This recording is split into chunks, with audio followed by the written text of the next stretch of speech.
This is the Infinite Receiving podcast, helping conscious leaders tap into a wealth of abundance across all areas of your life and business.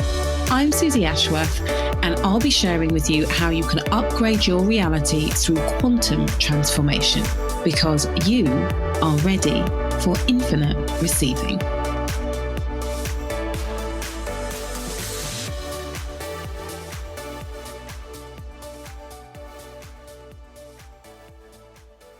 Hello, gorgeous. I have got a juicy one for you. I am obsessed with The Real Housewives, and I am really excited to be able to say that in this episode, I interview Leanne Brown from The Real Housewives of Cheshire franchise, and she has such an interesting story. And I love the fact that we get a behind the curtain when it comes to reality TV and at least her experience on the show.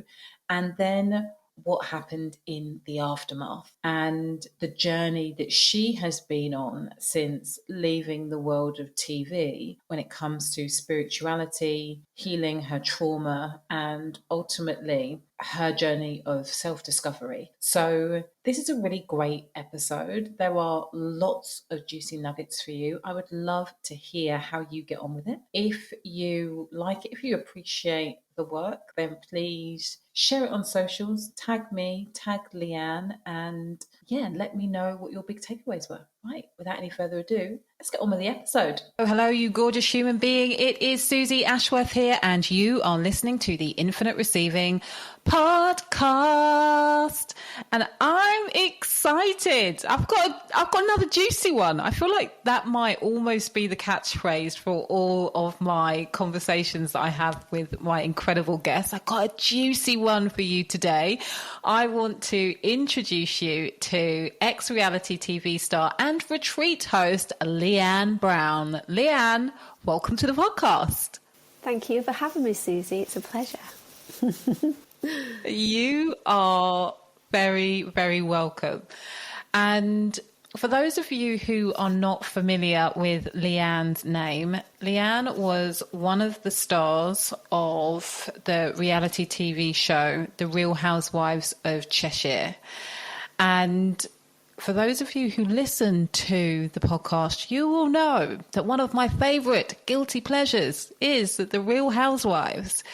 And I'm really, really interested to hear about your journey onto the show, and then also how different life is now you have separated from that world, because I feel like, and obviously the conversation will unfold as it unfolds, but what you stand for, what you're interested in, the things that you support people with feels quite different from that kind of world. So tell me about the beginning of your journey onto Real Housewives of Cheshire. How did it happen?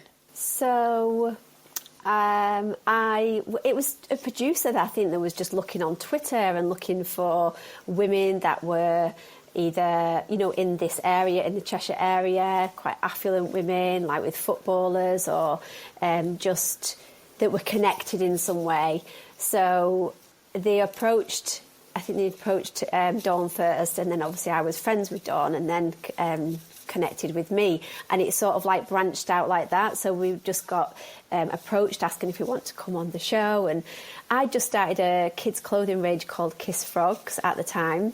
So I thought it'd be a perfect opportunity for me to promote that and get the exposure from it. So obviously everybody around me was like, don't do it. Have you seen the American ones? It's awful. It's like all bitching and arguing and backstabbing. I was like, well, I'll just be myself.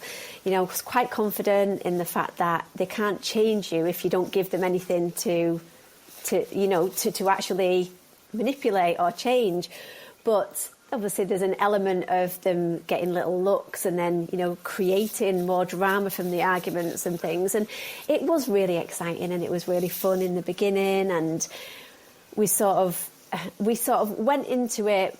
I'll say we went into it with knowing what the other housewives represented and obviously being nervous about that. But we were sort of told it's about women, empowering women. If you've all got your own things going on, you know, it's going to be empowering. You know, it's a bunch of women that are doing their own businesses and stuff. So very quickly I learned that actually the percentage of what they show of your businesses and stuff like that was very minute compared to the drama that they actually wanted from it. So it was, I mean, I would say I don't regret it, because it was what has enabled me to gain the knowledge and growth that I've had to be in the position I am now.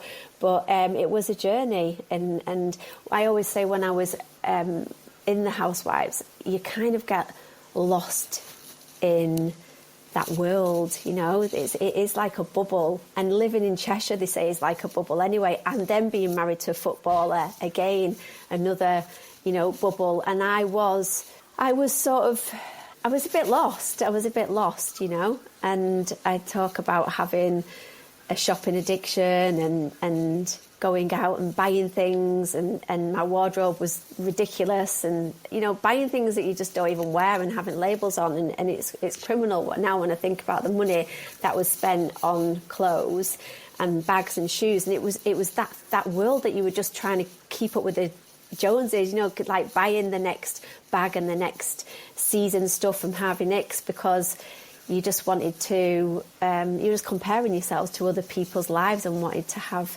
the same as everyone else and sort of fit in. But the show was definitely an experience. So you were in business before the show. You were doing your own thing before the show. What was that life like? And So I'd just started. I'd only just started, so I was doing designs, and, you know, I'd had 3 girls, and I just felt like I wanted to do something for me. Wes had just started at Sunderland, so I was going to move with him. And this is like how everything is divine timing, because if I'd have moved with him to Sunderland, I wouldn't have been on Housewives of Cheshire, because I wouldn't have been a Cheshire housewife. So, but he was like, no, stay here. You know, I want to come back every week and see my family. And, you know, there's no shops there. He was like, there's not really many shops there, and I was like, oh, okay then, I'll stay. But no, he was like, you want to see your friends and stuff. And so I stayed, and he was signed for 5 years, so we seen very little of each other over that 5-year period, and I'd not long had Lola as well. So I sort of threw myself into Housewives. I suppose it was more of a distraction as well of the fact that, you know, I was sort of going solo in a sense, because Wes was only home like once a week and for a matter of hours, and then he'd have to go back again, and the kids had a lot of social stuff on at the weekend, so I very rarely even got up to Sunderland to watch him play as well. So, and obviously girls being into dancing and stuff like that as opposed to football. If not, then, well, they might have been up their own football, but, you know, they wasn't really interested in watching the football either. So, so it was just sort of the initial stages, and when it fell on my lap, I thought, well, it is perfect to sort of promote that. So, it was only the beginning. So how old are your kids? You've got 3. I've got one daughter's 20, she's 21 this year. Another daughter is 16, and the other one is 12. So Hallie, Lilia and Lola. Wow. And you and Wes are together for how long? So 25 years. Long time. Wow. What an achievement. That's really quite incredible. Obviously, you just said that when he was go on. No, I was just going to say, and we are, we've separated, but we are very amicable, and, you know, we're co-parenting, and I am just so grateful that we've been able to stay such good friends, and obviously that's testament to the 25 years that we had together, although it was difficult and there was a lot of reasons why, like, we've separated for the best, but ultimately, I'm just so grateful that we're able to show the girls that you don't have to stay in a relationship if you're unhappy, and actually you can still be friends outside of, you know, a long relationship like that. Because I have so many friends that sort of have separations and then they don't get on with their ex-partner, or they make life difficult for them, and you know, it's just so heartbreaking, you know, for the kids. So I'm really, really, I'm saying it, I'm really, really grateful. I'm really grateful for that. So, but yeah. Yeah, I really resonate with that. I was together with my partner for 15 years, and now we co-parent our 3 children.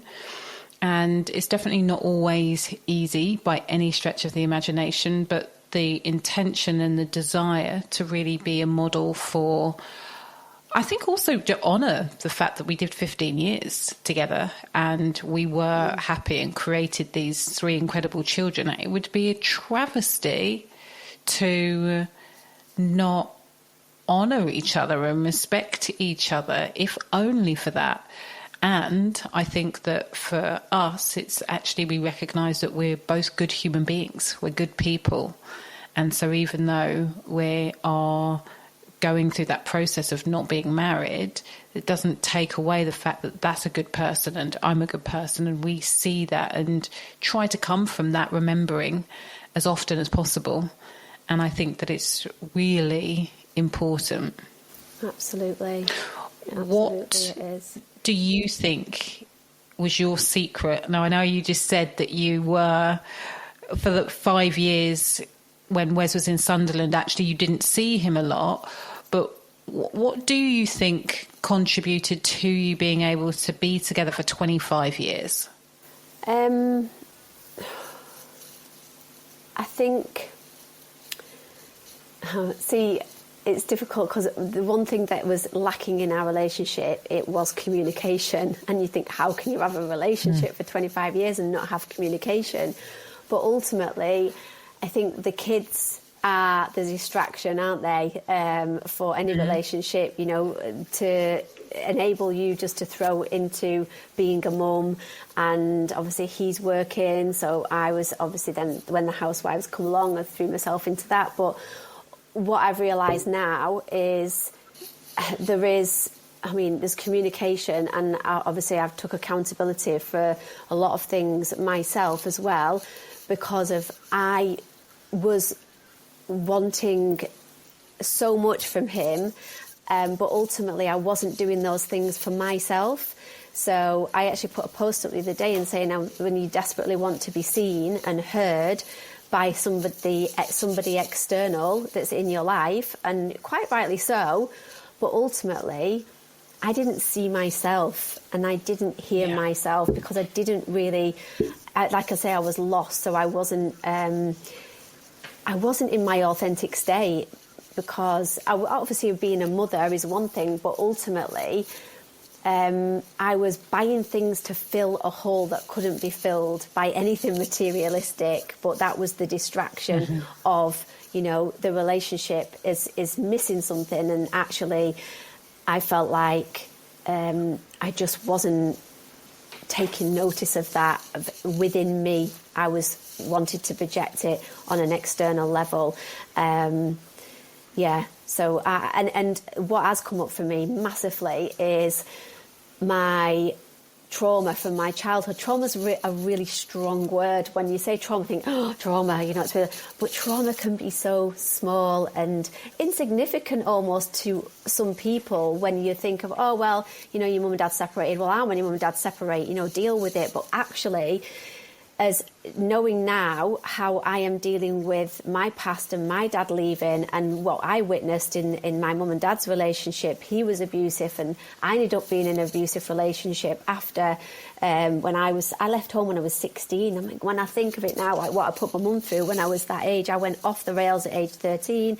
My mum was a single parent, you know, and when you're in that childhood world, you don't really understand what is going on an emotional level. You're sort of just driving yourself through each moment and just not dealing with things very well, but you're just projecting, I suppose. That's what I was doing. I was searching for someone to love me because of the gaping hole that my dad left in my life, and it is the father wound, and that has been a huge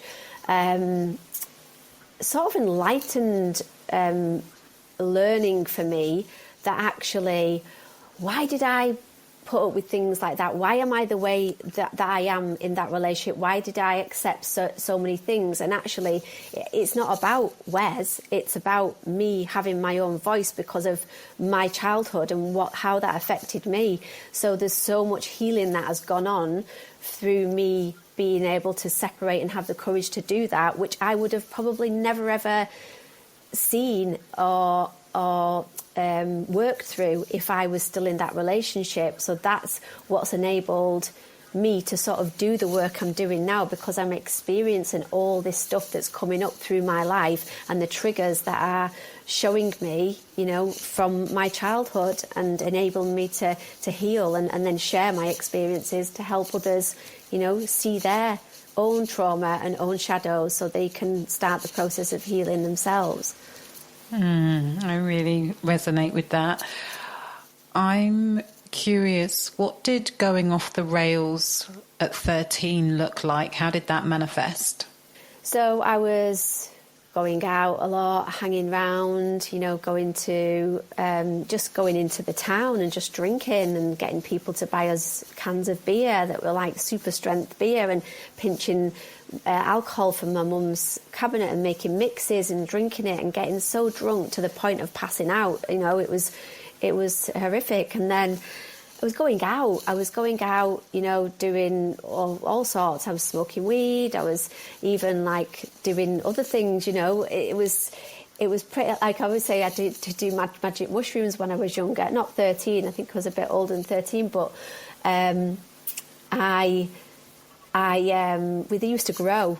I mean, I have had experiences with magic mushrooms since, but on a more of a microdosing level, because it's been used now to help people with addiction and depression, and so that's been studies that have come out. So I have used microdosing, but back then I was doing it on a recreational level, and they used to grow in the field, so we used to pick them, and me and my brother used to make the mushy brews in the garage, and we just used to laugh for hours and hours on end. But ultimately, it's not ideal when you're that age, and you sort of just. I lived in a little village, so it was quite sheltered as well. So my mum had 3 jobs, so she was always working. So I had all the kids from the village in the house, and then I met a guy when I was 16. Because I started going out raving and on the coaches, to Leeds and Liverpool and Blackpool and all sorts. And I met a guy, I'd known him for a matter of weeks, and I ended up moving away with him when I was 16. And the thought of my daughter now, one of them 16, coming home to me and saying, I'm moving out, I'd be like, what? But my mum's like, I couldn't do anything. You were that headstrong, I couldn't stop you. And he used to ring my mum up and say, crying and saying he'd beat me up, and it was hard because there was no mobiles. I'd go to the actual phone box and ring my mum, then my mum would set off on the motorway, go to the services, and then I'd say, no, it's okay, turn round. He said he's sorry, and then she'd have to turn round. Soul destroying for a mother, and being a mother now and understanding how that must have affected her. So it was that's exactly. I have spoken only once on another podcast about when I was, I think I was about 14, 15, and I'd met a guy previous to that, and he kept standing me up, and he actually had a girlfriend and said he was going to finish with her, and I was besotted with this guy, and I ended up taking tablets, paracetamols, and overdose, not because I wanted to die. I just wanted the attention, and in my head I was thinking this is going to make my dad come home, because my dad actually moved away to the Philippines, and so the guy triggered it, but actually it was the intent of my dad coming back, which he didn't. So there's lots of things, and abandonment and rejection and everything that's sort of layered up over the years that now I'm only realising. It's so interesting how much unresolved trauma plays out in your day-to-day as a child, but then, as you said, in all of your relationships. Have you made peace with your father? I haven't. I have internally. I've not picked up the phone to him and made peace. I've thought about it many times, especially as I've been going through this healing process. It's so hard because there's so much. I feel, I don't know. I don't know if I'm going to do it. It's 17 years since I've spoke to him, so it's a long time, and obviously he's not getting any younger. Bringing him back into my life now, I just don't know if it's I don't know. You've got me there, because you've actually got me thinking again now that I've spoke about it so many times and thought about reaching out, and then I'm like, no, I've made peace with it. Energetically, I'm sending him love. I forgive him, but I just suppose again it's the fear of him then rejecting me and saying that he doesn't want to speak to me. That's probably stopping me. Yeah, I don't know. So maybe it's something else, because you've just said it, you've just triggered it again. So maybe I need to think about it. Again, very different story to mine, but my biological father left when I was 3 months old. And I did not realise how much, like, that was the first heartache. It was the first heartbreak. And I did not realise that until maybe 2019, that was my first heartbreak, and then informed every single relationship that I had, from kids, partner, and like everything. And I have made peace, and I have spoken with him several times, and I also know that where he is in his journey and for his life path, it is probably not in my highest to be consciously bringing him in on a daily, weekly or monthly basis, so therefore I can have a conversation, and I can send him love, and I can be so grateful and appreciative that he brought me into this world. Like, without him, there is no me. So I can really tap into the gratitude and appreciation of that. And I can love him from afar. And just where he is in the journey right now is still too self-orientated. Or where I am, maybe what is more accurate is where I am in my journey. I can't fully accept him. Okay, there we go. I can't fully accept him for who he is yet. And so therefore I can love him from afar, but arm's distance is what feels safest and highest for me and my family. So I think that feels true. Yeah, definitely. I've done the cutting cord meditations and stuff like that. So, and it's because I've got a brother as well, and I think there's a lot of hurt with regards to how he's treated him, and there's a lot. But like you say, I mean, there's this thing of like, just because they're blood and just because they're parents, it doesn't mean to say that they're the ideal person, or that you actually have to have them in your life if they're not bringing anything good to your life and actually just hindering it and creating trauma in your life. And there's no rule that you have to have them there if they're making you constantly dragging you down to a low vibrational state. And that's not healthy, is it? I get the gratitude thing, and 100% I agree with that, and I am grateful for him to bringing me into this world. But you've really made me think, right, I'm actually going to do it. I'm actually just going to, because he lives in the Philippines, so I'm not even going to see him on a like day-to-day or anything like that. It would just be a phone call. And and I suppose it's letting go of the fact of he's not reached out to me. Like, he's only met my firstborn, Hallie. I've had 2 children. I've got married, separated. There's a lot of, I suppose, why would he, as a parent, because I'm a parent, knowing how hard that would be to have a child and not want to be in their life, or not want to keep trying to, you know, even if my kids are like, kept pushing me away, you would just keep trying, wouldn't you? You'd just keep letting them know that you was always going to be there for them. And even though if their choice was not to see you, that you would be like available if they wanted to have you in their life. That's on my personal level.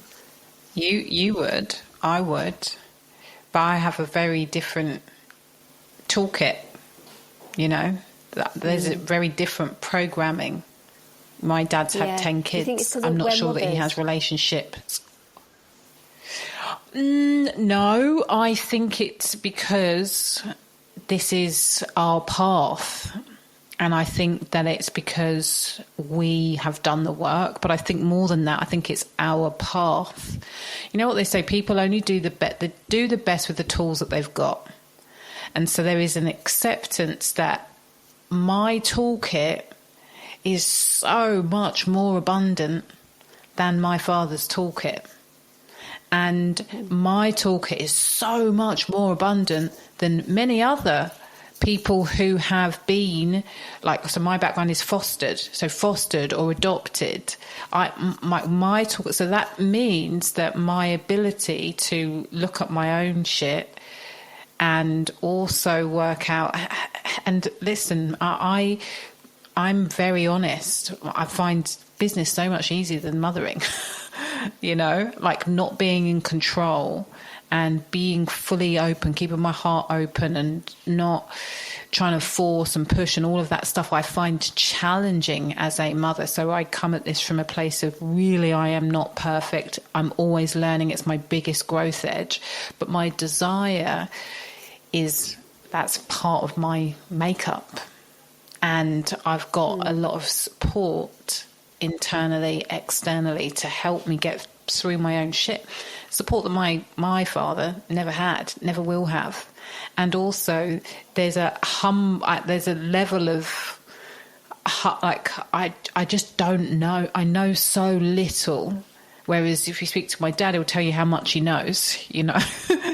So I'm like, there's just a different worldview and frame that we have that they don't have. And I don't think it's a gender thing. I think it's a toolkit. I think it's a soul contract. I think it's karma. I think it's past life. I think it's all of that. Yeah, it's like Gabby Bernstein says, take them as assignments.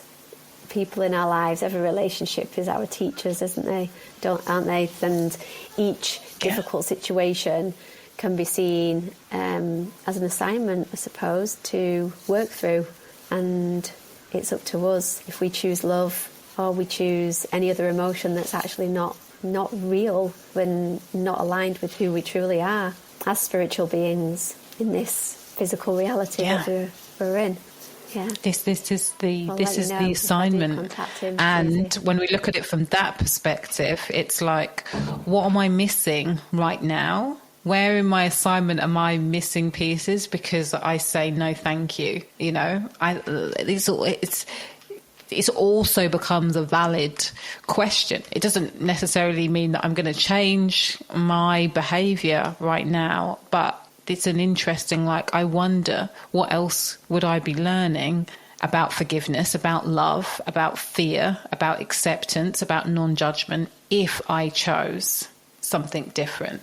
So I feel like when you were talking about the fact that you had a shopping addiction and you were buying things to fill a hole that could never be filled, what I was actually thinking is that I feel like that is like most of the Western world. And because you are in this footballer's wife's lifestyle, it's exacerbated because you have the cash to actually continue to live in that way. And I am curious, and obviously I'm not asking you to think about any specific people as such, but I feel like that whole world is it's easy for you to lose yourself. You said I was lost, that whole world, it's easy for you to lose yourself because there's so much money, which means that there's so many ways that you can distract yourself from looking at who you are. Does that feel fair to say? Absolutely, yeah. That's exactly what happens with social media, though, with the kids, doesn't it? People are getting lost in social media and wanting to compare themselves and buying things that are super expensive to have the latest stuff. And it's constant. The distractions are everywhere, aren't they? Distract everyone from anything but looking within. Yeah.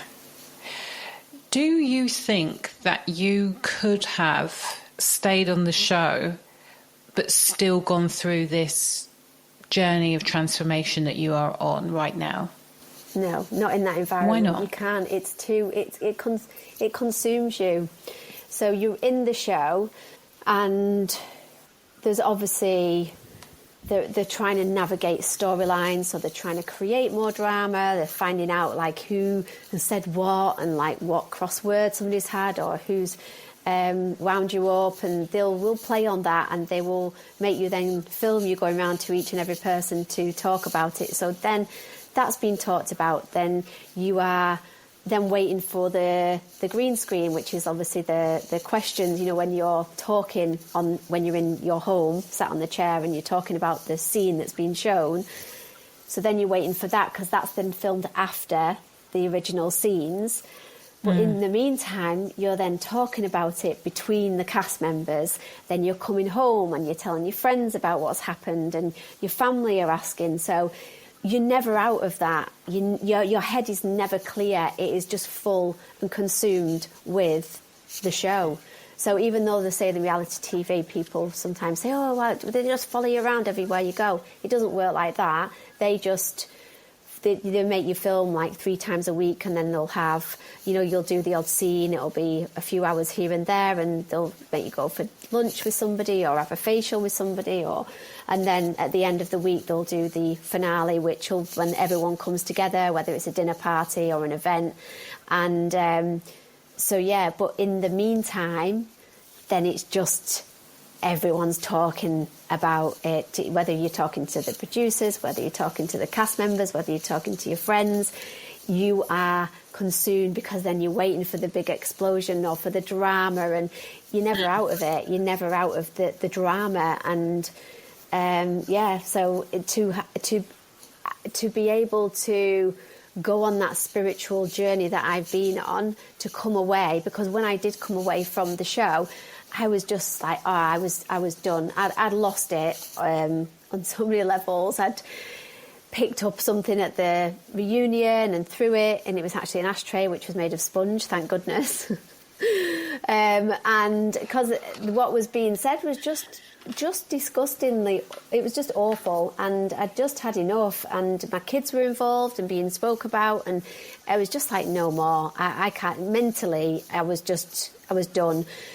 So when I come away from the show, actually, I must have sort of knew it was coming. I sort of knew that was going to be my last series because of the way it was going and the things that were unfolding on a personal level between me and the other cast member. I just couldn't continue because of everything was not being told. The truth wasn't being told, and it was being twisted and manipulated, and then kids were brought into it. So I was just like, I can't do this anymore. So I'd got in touch with Jean Anderson, who did my hypnobirthing with my third little girl, Lola, and had had such an empowering experience. And this was sort of the beginning.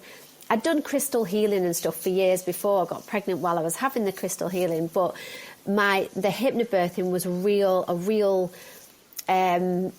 awakening that how we can control the body through our thoughts, through our mind, and going into that meditative state. And you know, it was amazing, and I just wanted to share because I was just desperate to do something empowering to women because I'd felt so disempowered in that environment.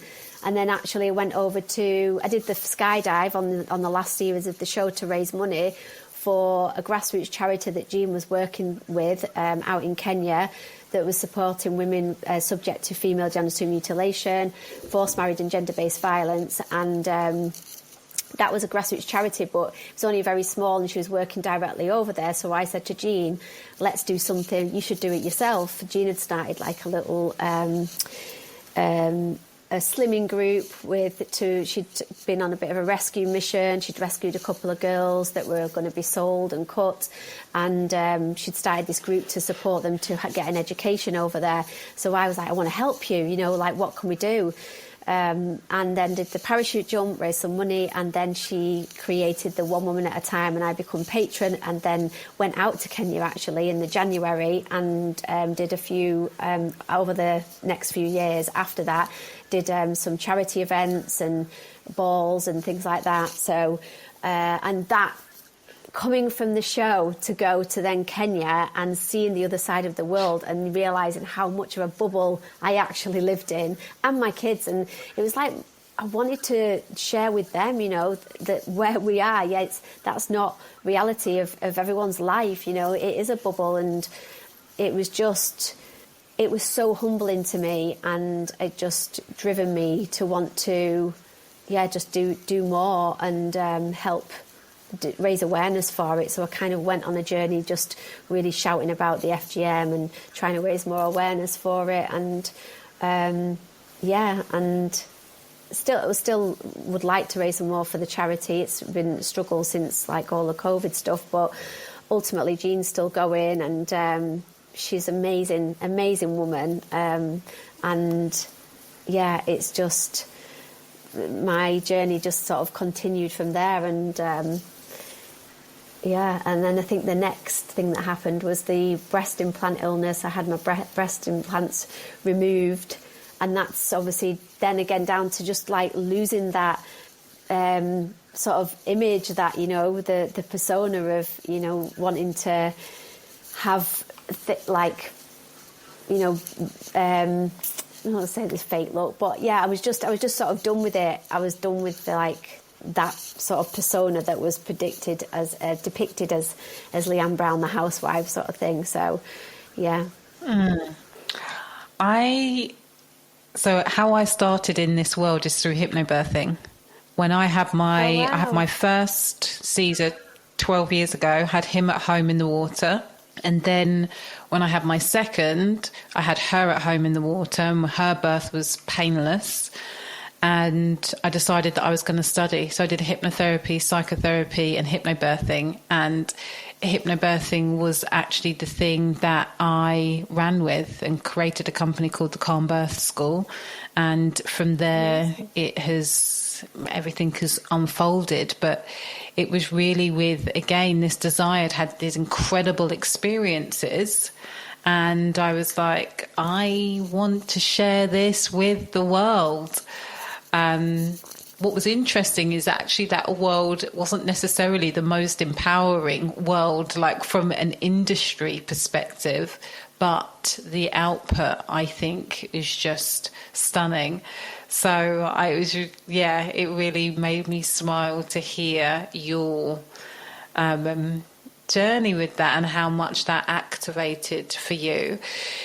When you went to Kenya, you said one of the things that journey was from housewives to Kenya was humbling. I wonder, what else did you learn about yourself and about the world when you took that journey? I learned that I'm very adaptable, that I was just so open to learning about their way of life and understanding it, and just being so wide awake, and the fact that, we can survive in the most, difficult circumstances. And it took me to be quite headstrong. Like I always say, Dorothy was definitely not in Kansas anymore. Having to go to the toilet and it being holes in the floor, and oh gosh. And one time we were at this hotel, and the lift was broken. We had to traipse our luggage up the stairs. I mean, the fact that we had a hotel was amazing. But I smelt this bakery from downstairs. I said, "Oh, Jean, I can smell bread. We all like, will you go and get me, are you going to go down? Will you get me something from the bakery? She was like, well, what do you want? I said, oh, can you get me an almond croissant? She went, yeah, of course I will. Of course I'm going to have a bloody almond croissant down here. When she brought it up and it was this like bun, and it was literally, you could have thrown it at the wall. It was that hard. It's like, couldn't have ate it. It was like, talk about rot bun, but... And she was like, yeah, of course I will, you little diva, like almond croissant.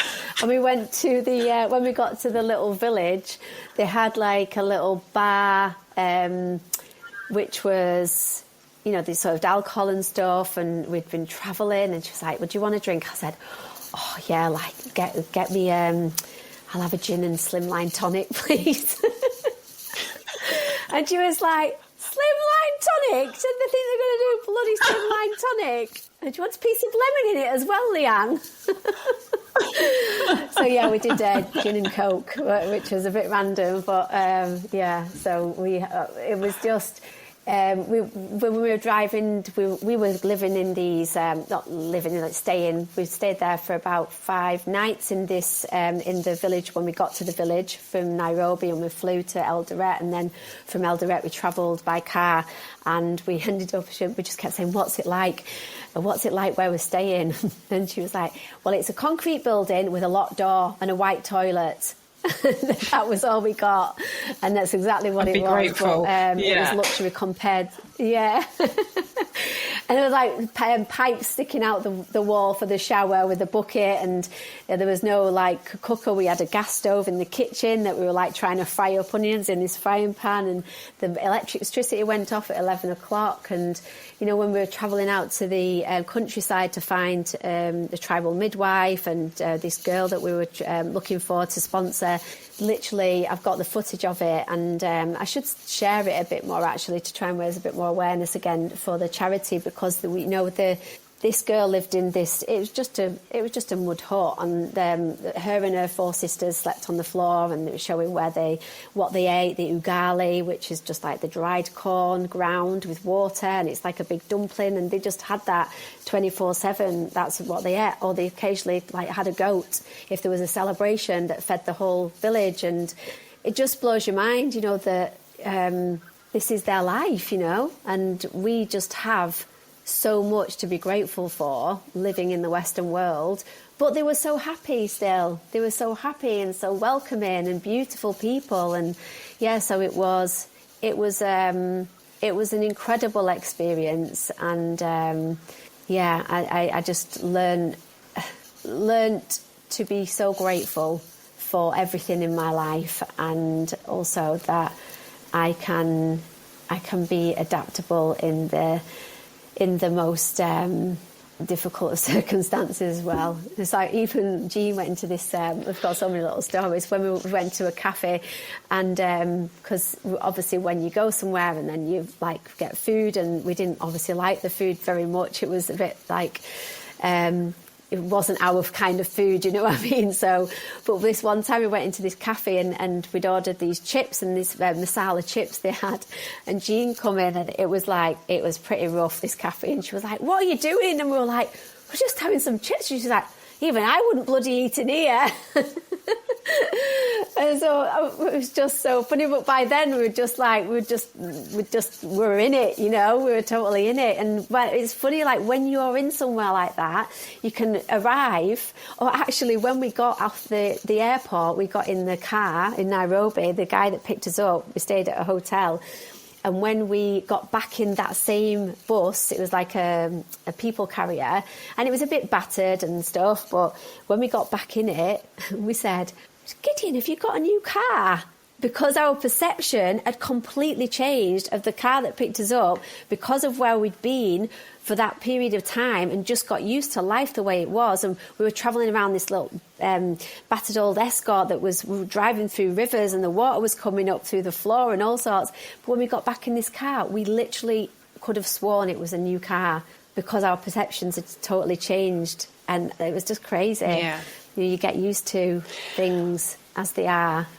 I think it's really interesting, because what I hear is you come from a life that is wildly privileged. You have had so much, you were able to buy what you like, that was life. And yet there was a part of you that felt lost, or you felt lost. And then you go to Kenya and you are with people who have, from a material sense, so much less choice, so much less money, so much less of the things that we are so fortunate to take for granted: sanitation, fresh water, medical care, supplies. And yet, not only from a spiritual perspective did these people seem a lot happier, for you, when everything else was stripped away, the simplicity of life is what you embraced. When you get back into this battered old Escort again, that perception switch, it's like, wow, this gets to be amazing. And I think that there's just something in that. Like my life, I love the luxe. I love a nice hotel. I love an infinity pool. I love all of that. But it's interesting, like, how much more would that be even more incredible if I stripped all of the other stuff that is unnecessary away? And I have no opinion about whether it's right or wrong. Like, I love life and I love working, and I feel grateful to have created the life that I have.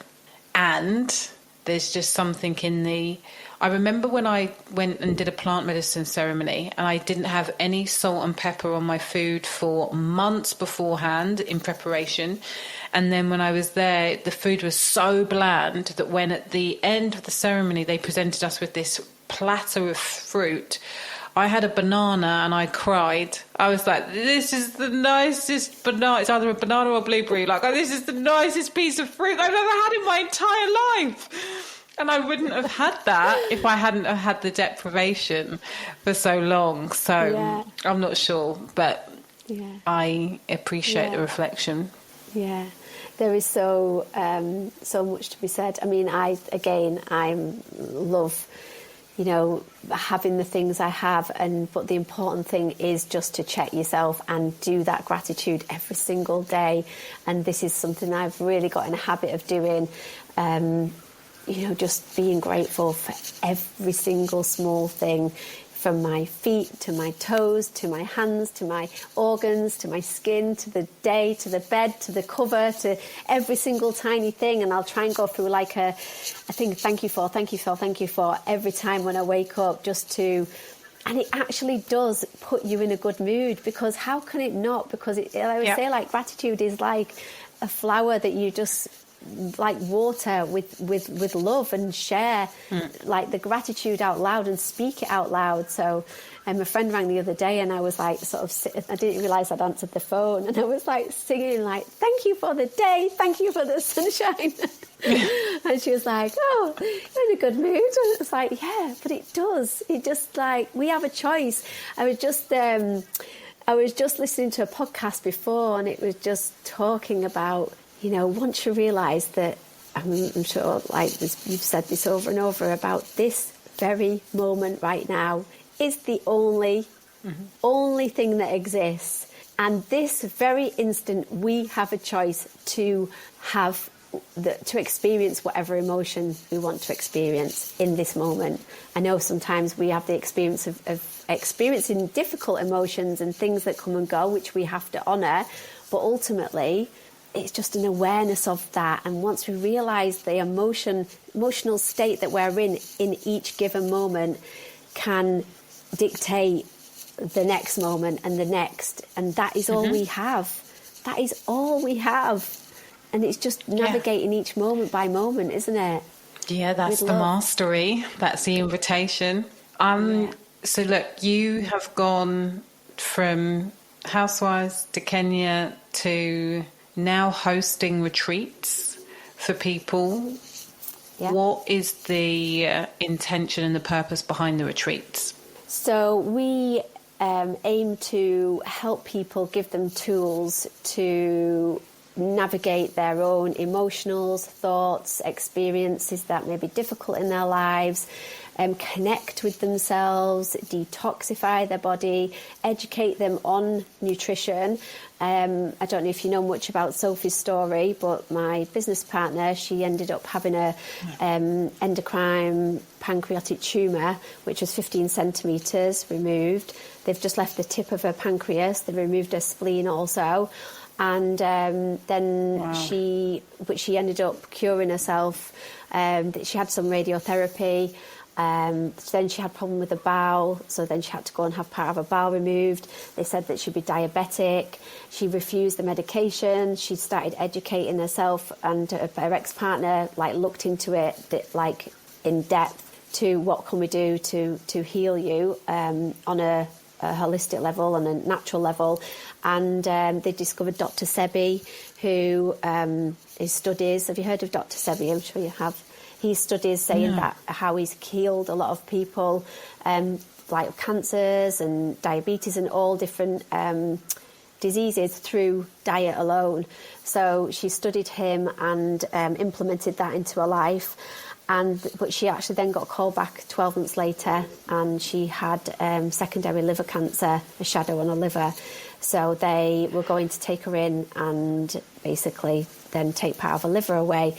So she refused. Well, she didn't refuse. She was ready to go back in to do that, but she was having a scan 10 days later, and they just said, right, let's just do what we can over this next 10 days. Let's completely fast, strip back everything, alkalise the body completely, because as we know, cancer can't live in an alkalised body. And she went back 10 days later, and the doctor rang, and it was the bank holiday, and she panicked because she thought, oh my God, it must be bad news. And he said, Sophie, I don't know what to tell you. There's nothing there. It's gone. So didn't want to know why, didn't want to know how, just literally sent her on her way. And that's the problem with this, the medical industry. There's so many different people that are specialists in their field, but actually they don't see the body as a whole, a connective oneness. They see it as individual parts that they're trying to work on. Even the guy that did she had to go in, and they wanted to remove more of a bowel, and she refused that also, and said that she wanted to try and do it herself, which she managed to do so. And he even turned around and said, I'm just the plumber, Sophie, because she was talking about how other things could affect it, and he was like, well, I'm just the plumber.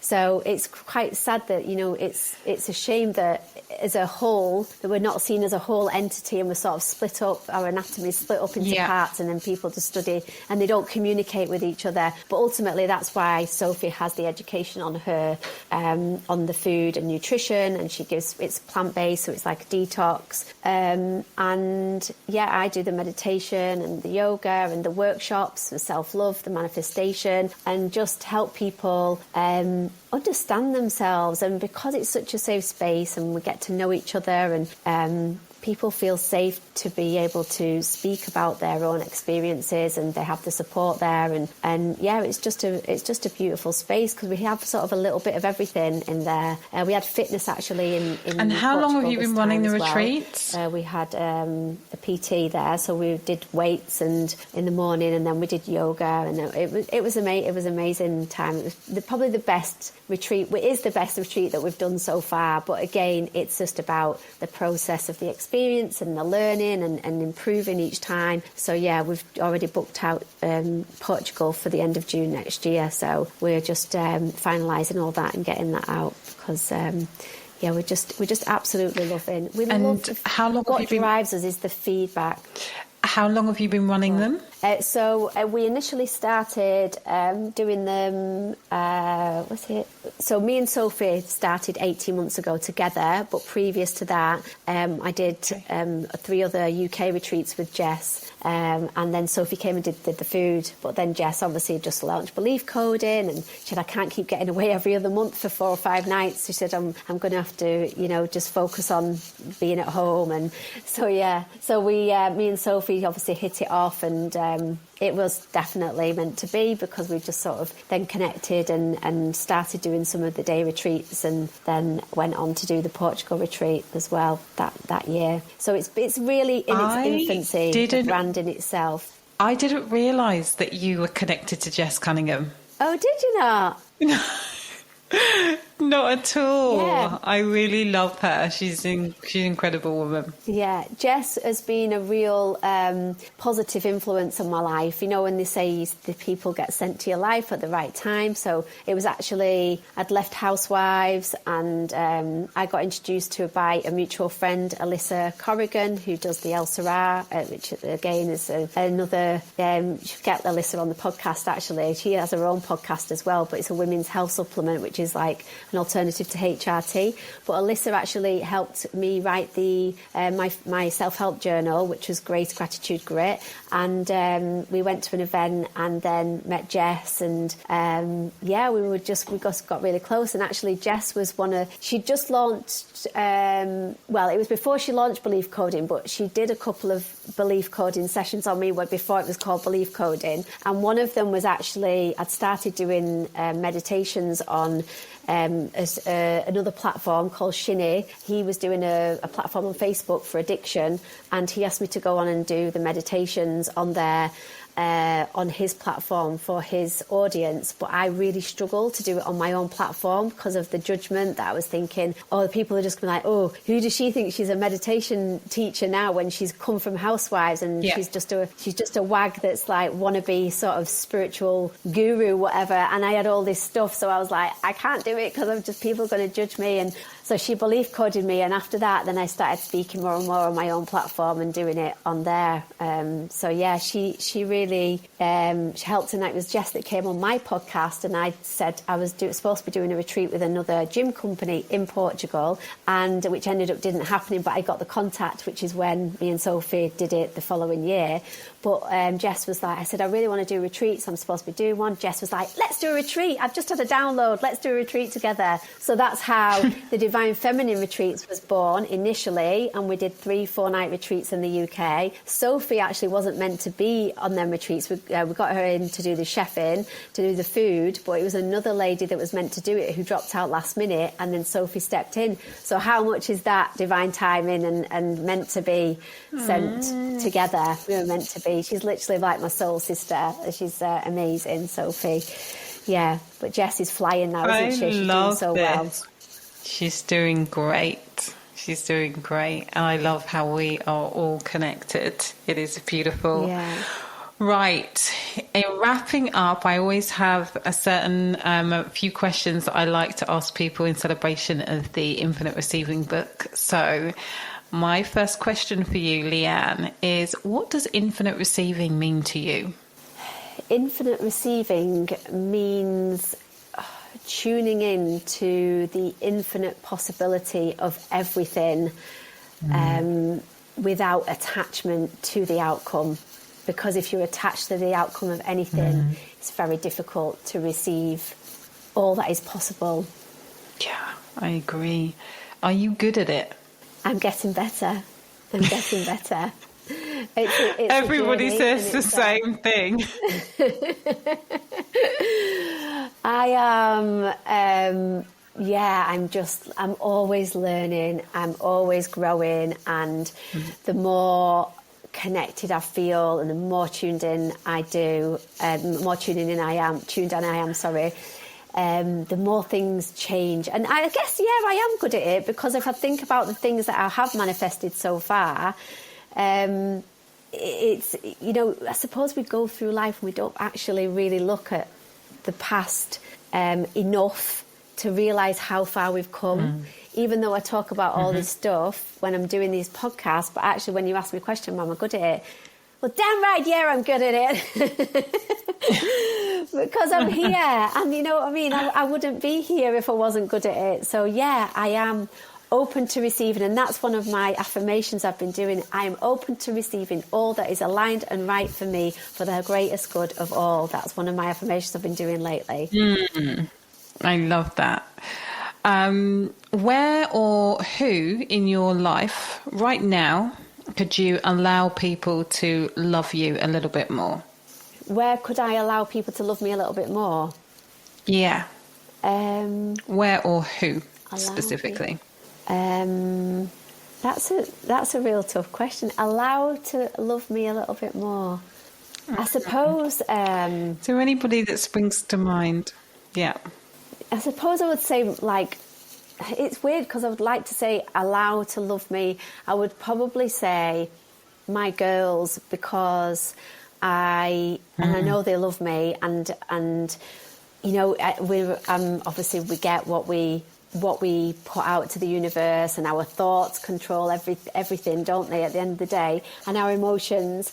And since separating, I have been, you know, it's been really tough. It's been really tough emotionally, mentally, to deal with the fact that I'm the one that chose to leave, and that I'm worried that my girls will, you know, hold that against me, or how they're feeling, and then wanting to connect with them. But actually I've sort of created this story that they're going to forget what I did when I was in that, there all the time. The fact that they don't wake up in the bed in my house every morning because it's like 50-50, it literally kills me. And sometimes when they're meant to come to mine, they'll turn around and say, oh, I'm staying at Dad's tonight. But the 12, 16 and 20, you know, I can't dictate and drag them to come and see me. I don't want to have to force them.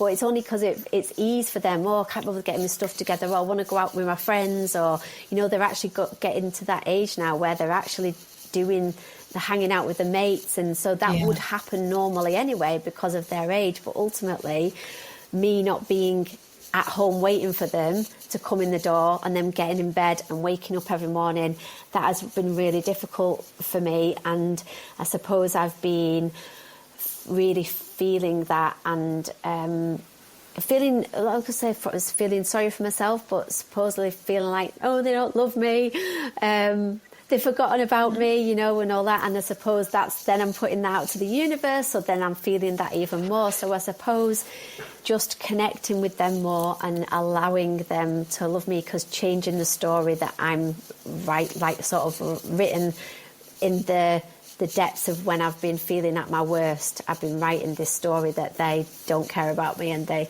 don't love me as much, when actually I know that's not true. So ultimately putting out, you know, I know they love me, I've got a great relationship with them, which I have, but it's just allowing it and receiving the infinite possibility of love. Oh, thank you so much for being so open and honest. And I just want to say, I hear you and I feel you, and it's true. Like, whatever we are thinking, we will find evidence to support that.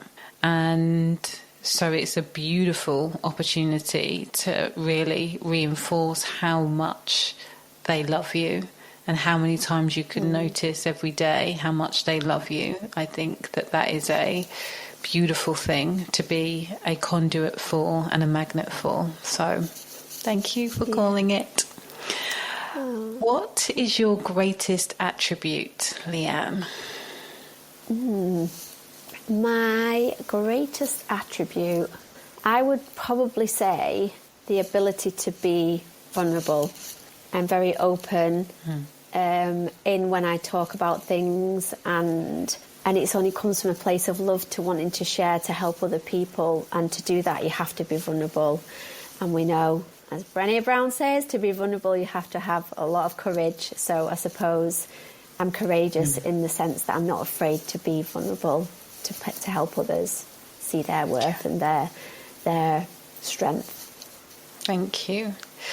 What's one thing that you are consciously working on manifesting right now? My new man.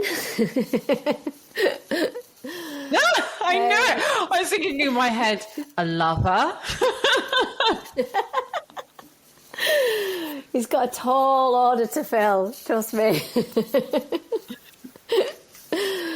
I believe it. I believe it. Yeah, I would like to be in a relationship when the time is right. And at the minute, so I obviously went through when I was separated, and it's been 18 months now since I've moved out, but actually the relationship was over before that. But ultimately, when I left, I remember saying to my friend, you know, my friend was saying, oh, you probably won't meet anyone for at least a couple of years now. I'm like, yes, I will. I'm going to meet somebody. Like, you know, don't say that. Of course I will.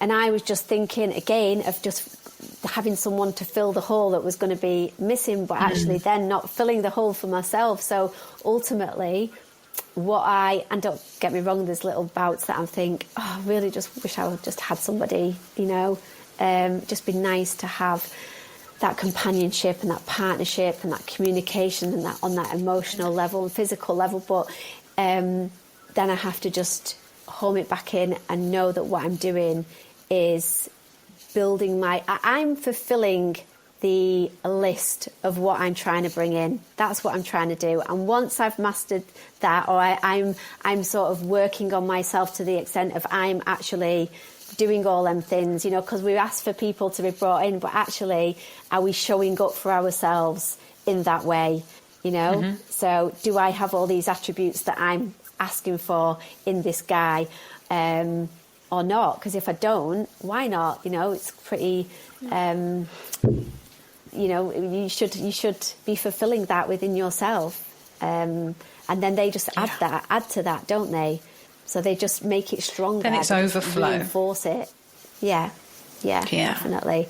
So yeah, I'm excited. I'm excited for you, and I'm excited for your next great love whenever he's ready, whenever you're ready. Mm-hmm. And final question.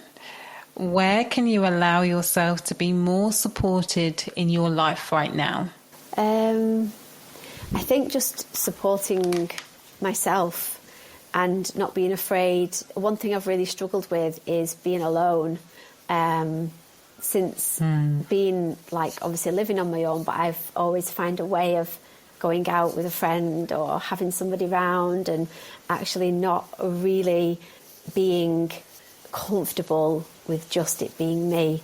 And that's something that I need to do for myself and support myself in that way so I can feel comfortable, completely comfortable being alone. And actually something did come up for me lately about this, because it was about being independent. And I sat with somebody who was like, why is it not happening for you? You've got all this, and this, and you're literally, all these things that you've got, your ideas and stuff, but it's literally there, and your finishing line is there, and there's something stopping you subconsciously. What is it? I was like, being independent, being financially free, and all the rest of it. And I sat with it, and what come up was being alone, because independence meant I didn't need anybody, and if you don't need anybody, that means you potentially be alone. So that's what I got from sitting with that, you know, that thought of what is it that's stopping me being totally independent. So yeah, I feel like I just need to support myself through that and not be afraid to be on my own, in my own space, and tune in even more, I suppose, and just allow. Beautiful. Leanne, thank you so much. I've really, really loved our conversation. Can you let everybody know where they can find out more about your work and your retreats? Of course, it is eatprayandselflove.co.uk is the website, and we are on Instagram. Obviously, if you go on my bio, Leanne Brown 1111, or eat_pray_self-love, and you can find all the information on there. We will be releasing the Portugal dates, and we also, I don't know when is this going to be posted, Susie? I'm not sure, but hit us with it. Oh, it's just that we have a retreat in September at Arnside, but it's on the 22nd, so if it's not before then, it's obviously not worth mentioning. But we do have regular weekend retreats at Arnside. I don't think it will be before, but we will still put links. We'll put a link in so people will be able to check it out even if they don't meet this one. Yeah, perfect. Okay, thank you so much. Thank you so much for listening. I hope that you have loved this conversation as much as I have. If you have, please do me a favour, tag me on Instagram, tag Leanne, share with a friend who you think would benefit from hearing us talk. And I look forward to being in your earbuds next time. And in the meantime, please remember that faith plus action equals miracles.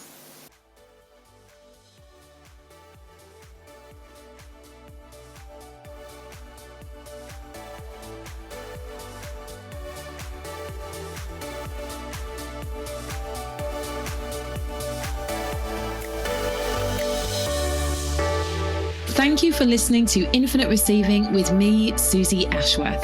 I'd love to share with you my Infinite Receiving activation audio. Go to susieashworth.com/activate infinite receiving.